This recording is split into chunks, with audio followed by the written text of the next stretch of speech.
Hello guys, আজ তোমাদের সাথে আমি শেয়ার করছি আমাদের সরস্বতী পুজোর সময় হওয়া একটি খেলা প্রতিযোগিতা, যেখানে মানে শঙ্খ বাজানো, এরকম মেয়েদের বা ছেলেদের এখন অনেক কিছু খেলা হয়ে থাকে, মোমবাতি জ্বালানো, হাঁড়ি ভাঙা।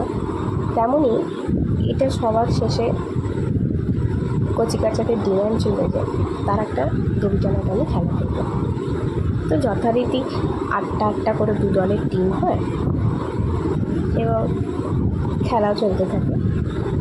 খেলাটা দেখতে কিন্তু ভীষণ মজা লাগে, যদিও ওদের খুব প্রচণ্ড কষ্ট হয় যে প্রথমবারে তো একটা দল জিতে গেল, তারপর যেহেতু একটু চিটিং করেছিল, তাই এবারে যেহেতু একটু চিটিং হয়েছিল সেই জন্য আবার কন্টিনিউ হলো।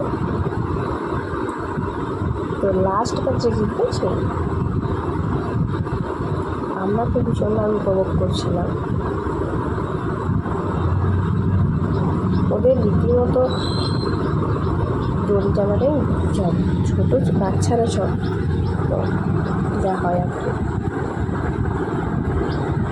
কিন্তু ওরাও ভীষণ খুশি, আগে থেকেই ওরা খেলার আগে থেকেই বলছে আমাদের কিন্তু দড়ি টানাতে চাই।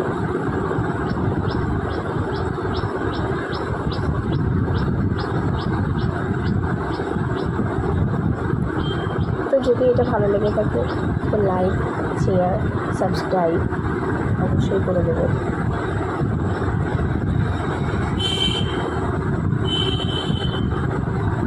এটা হচ্ছে আমাদের ফাইনাল রাউন্ড। তো 3টে রাউন্ড হয়েছিল।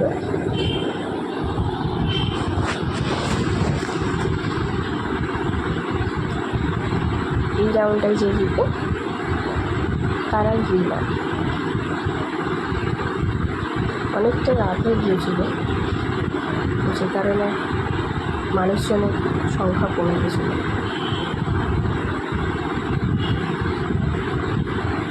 তো শুরু হয়ে গেছে ফাইনাল রাউন্ড।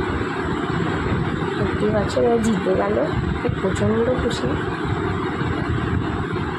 তো বাই বাই।